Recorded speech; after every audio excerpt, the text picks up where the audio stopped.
Cancer, this is your week ahead astrology forecast by Astrology Motivation from Born Without Boundaries. In these weekly videos, I review the major planetary aspects and transits and how they're going to impact your natal sun and what that could mean for your bottom line, your day-to-day. All you need to know to understand the information in this video is your birth date.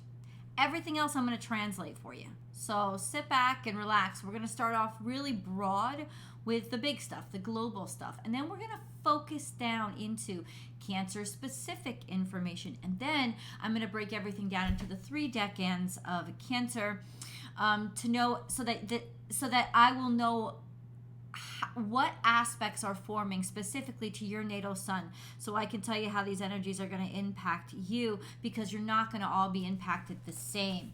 So let's start off with the big stuff. This is for the week of August 18th to the 24th of 2023. Now, for those of you who are like, what the heck is a decan? A decan is a group of 10 degrees, and every zodiac sign has 3 of them. It's not a demarcation in the sky. It's just something that astrologers do to organize the information that we can get from a chart. And by breaking each zodiac sign down into groups of 10 degrees, we get a better understanding of where the aspects are forming and what aspects are forming, because not all Cancerians have their natal sun that are going to be forming the same aspects to the current planets. So we need to know how the impact is going to fall by breaking things down into those groups of 10 degrees, because a 10 degree sort of span is really what makes or breaks an aspect. It's going to determine whether or not the aspect is even present. So let's get into the information, the big stuff. This is from August 18th to the 24th of 2023. Lots is going to happen on the 23rd. Between the 22nd and to the 23rd, there's a lot of stuff going to happen. So on the 22nd, and it's already kind of started, but by the 22nd, the sun will have moved within 5 degrees of an opposition to Saturn. And that is majorly impactful because it feels like oppression. And on that same day, the moon is going to be in opposition to Jupiter, which can be, over like almost like hyper emotions, exaggerated emotions, large emotions. It's this feeling of optimism at the same time you feel restricted. You feel like everything's against you. This is like feeling like you're being pulled apart in terms of your sun and your moon.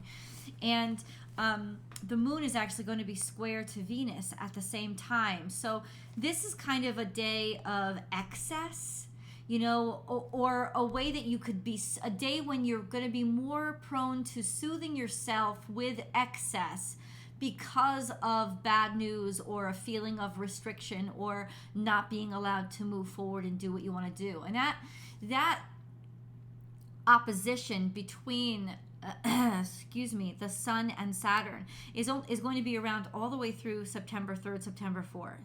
So it's not like it just happens on that day. The moon just happens on that day, though.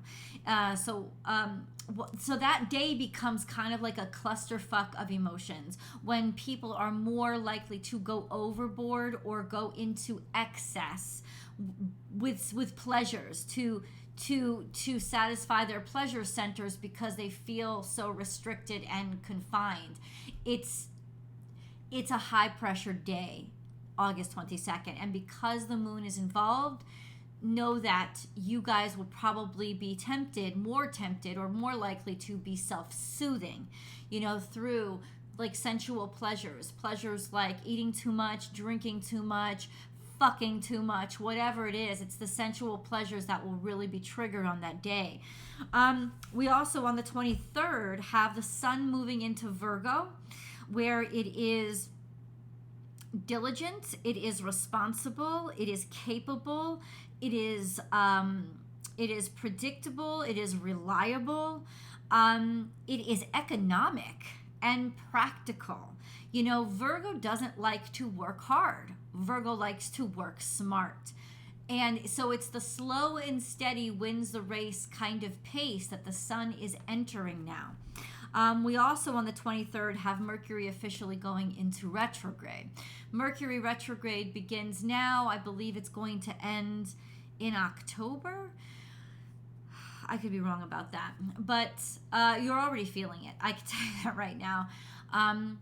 The fact that Mercury is going into retrograde in its home domicile, while it's conjunct to Mars, while it's opposite Neptune, could cause a lot of issues and a lot of problems, and especially when it comes with the way we perceive things. You know, this sense of maybe perceiving like we should be moving forward, but we don't have enough information, or the information we have is kind of corrupted or not valid. You know, so there's that sense of leaping to conclusions, you know, without really having facts. And so that can be moving into this Mercury retrograde season more likely. Just an FYI. All week long, we have Mercury conjunct Mars, which is actually a very practical energy. It likes to move forward, schedule things, get things done, almost like logistics, blueprinting, planning, right? But by the 22nd, there's an opposition to Neptune there, so we could be planning based on faulty information. And then we have a trine to Uranus and a trine to Pluto. Mars is actually in a grand trine all this week. So there is a lackadaisical kind of like trying to make things too easy, trying to change, or getting really easy or at ease with some change, something that we're actually dealing with in the 3D world right now, when maybe it's not based on as much truth as it should be. You take that for what it's worth. But the grand trine is between Pluto, Uranus, and Mars. The fact that Neptune is in opposition to Mars bothers me. It really does, because there's this sense of, you know, kind of delusion, kind of like something will trigger inadequacies in people, right? And maybe that will be the one point of resistance why they don't want to just sort of let go and release and trust. We have Venus square Jupiter, which could all week long, which could trigger indulgence. And that's really that point of overcompensating with eating too much or drinking too much or stuff, like overcompensating with that because you feel like nothing else is working out right, or spending too much, like excessive amounts of money being misused. So that's also an issue right now. We also have Venus, while she's square to Jupiter, trying to Chiron, which does represent healing, trying to change, trying to maybe make up for perceived past inadequacies. And then we have a Sesa square to Neptune, which is also that she's kind of messed in the head. So both Venus and Mars are compromised by Neptune right now. So there is like almost a juxtaposition, is a confusion of not knowing what the hell divine feminine, divine masculine is. There is that sense of confusion or delusion in the air. So take extra care when it comes to your personal, intimate relationships, because make sure that you're not judging each other based on what society pressures you to judge each other on. Make sure that you speak to each other's heart and do what's right for each other as friends and lovers. That's what you need. You really need to get to the truth when it comes to these real intimate relationships, because all the hype and spin could really get in your way this week. And I would be very cautious for those weak relationships might crumble simply because they start trying to overcompensate or become the expected, the societal expectation, as opposed to just trusting each other, which is what you should do when you're in a relationship. We have Neptune, I said, in opposition to Mars. Yeah, we already have that. I wrote this down, and I gotta say, Venus is also semi-square to Mars while all this is happening. So there's a little contention and stubbornness, this sense of not feeling right with yourself or balanced with yourself. We are being fucked when it comes to relationships or feminine masculine energy or finances in general. Financial systems could start to crumble, unravel, or reveal themselves and their inadequacies around this point, because they feel like they have to overcompensate, and there you go. So this is really more powerful than you would think when you first looked at the chart. All right, let's go into Cancer specific energy. Now, how do I do that? I just look at what's going on in Cancer, the zodiac sign, and then I look what's going on with the moon, because you always have to track your moon chart, Cancerians. What do you mean have to have? Okay, so get a moon chart, because wherever the moon is, it's going to impact you. And that's why we are considered moody, because every 2.5 days, the moon is changing zodiac signs, and every day it's interacting with another energy. So there's so many shifts in the energy that guides us that it can be very overwhelming, right? Until we learn to just accept the flow. So let's talk about what's happening in Cancer. Nothing really significant is happening right now in the zodiac sign of Cancer. What's going on with the moon? Well, a few things. So this week, the moon is going to move between Virgo and Sagittarius. So between uber economic to uber indulgent and experimental. Interesting, right? On the 18th, the moon will conjunct Mercury, Mars, and it'll be in opposition to Neptune, trine to Pluto, trine to Uranus.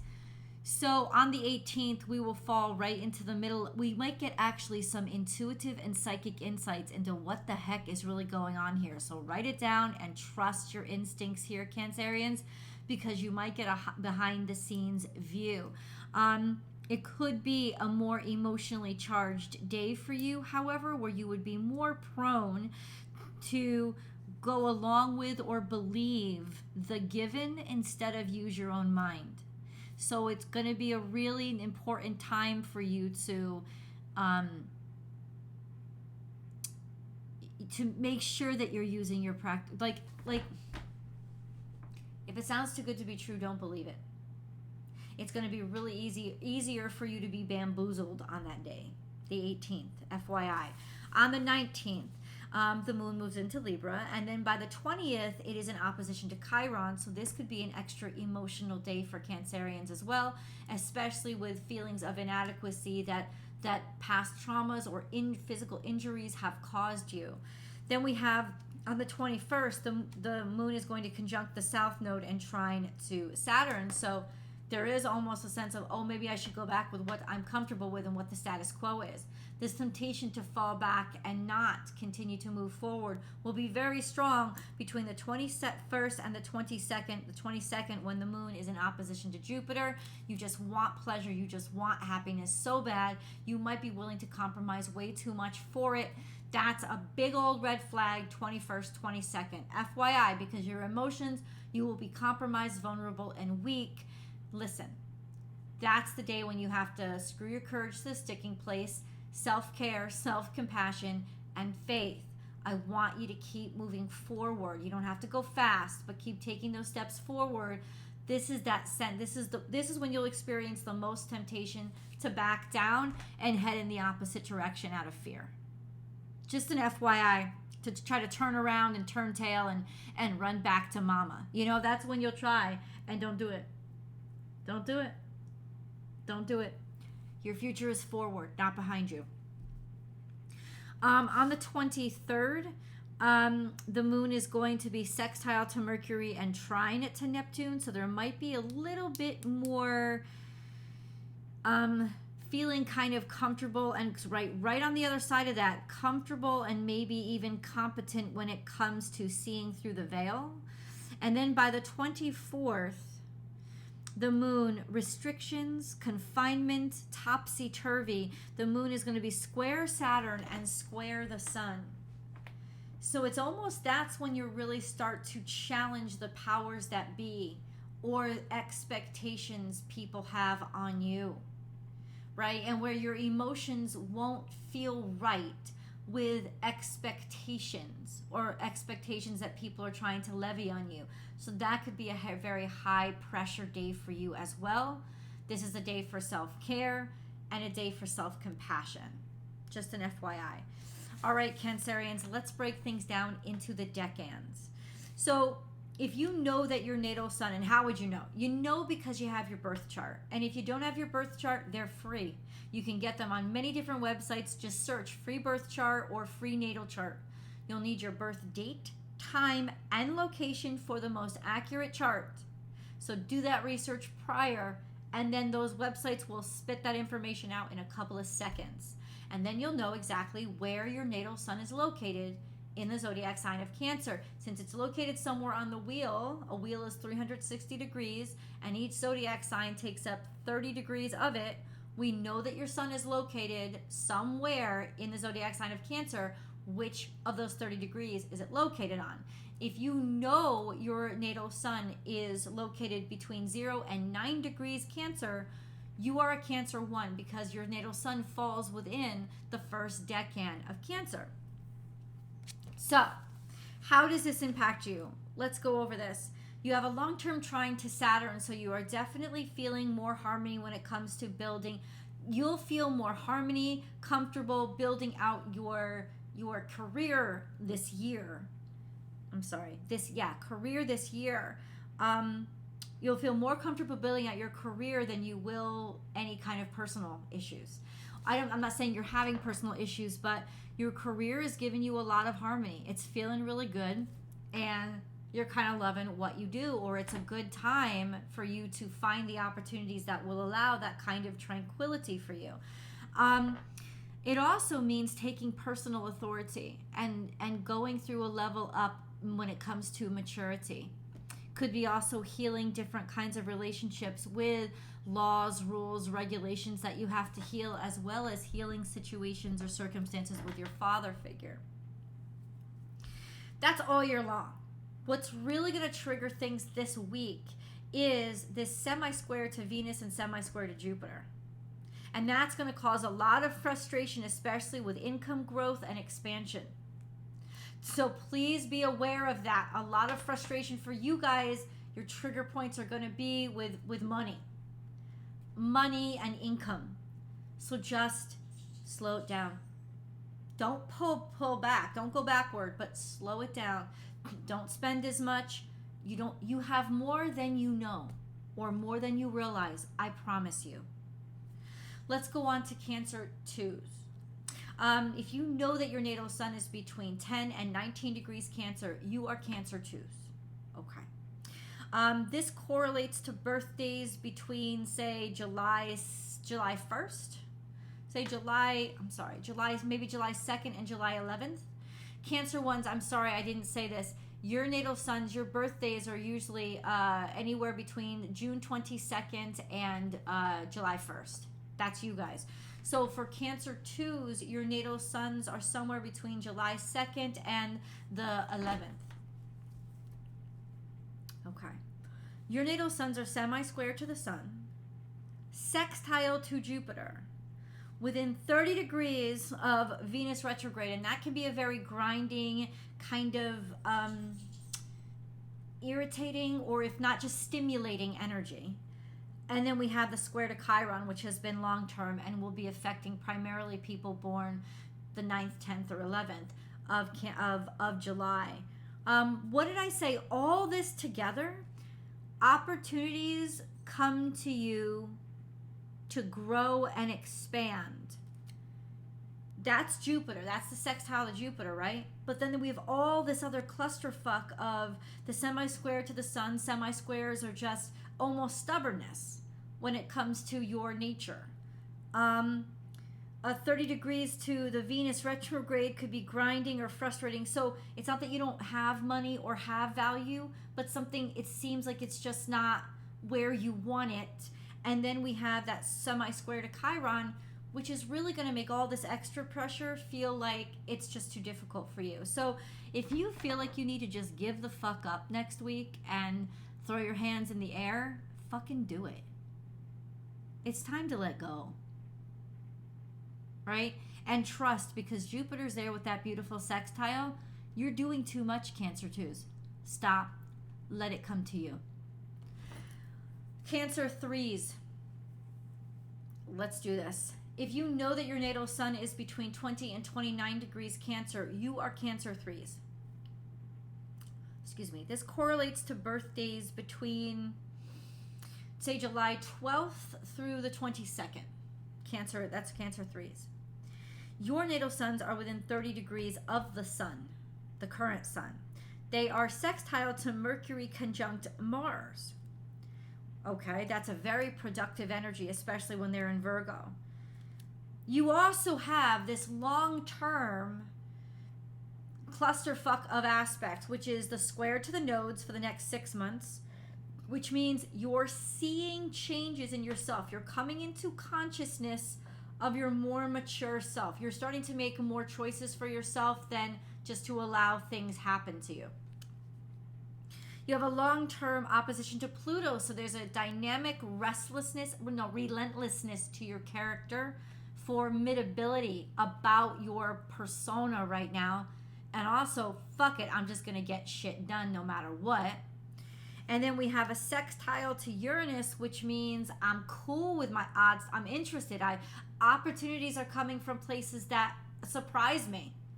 And I don't want it. I want them to be predictable, right? These are offhanded opportunities that are just, or opportunities in tech, or thinking outside of the box. It could be really your brain is being stimulated in ways that it never was before, and you could finally make the calculations. And then we have that trine to Neptune, which is creativity. So we have all this as like game-changing energy when it comes to rescaping your life and who you are. But this week there is some, let me say this, 30 degrees to the sun, boredom, agitation when it comes to your life purpose. And so you're going to feel the stimulation this week when it comes to your life purpose, like, I want more, right? I want more out of life. And this sextile to Mercury, Mars will help you put it together, or even help you start to discover stuff that you may not have ever realized before. And with that, because your natal sun is trine to Neptune, even though there's an opposition between Mercury, Mars, and Neptune, this could be the time when you actually start to be able to put your ideas pen to paper, where they actually start to make enough sense to you so that you can organize them in ways that you can start communicating them to other people. FYI. So, pretty big week overall, Cancerians, because the moon is very active and so is the cosmos. I love you guys like crazy. Please remember to come over to Born Without Boundaries Tarot for your week ahead tarot card message, and subscribe to this channel if you haven't already. Bye, guys.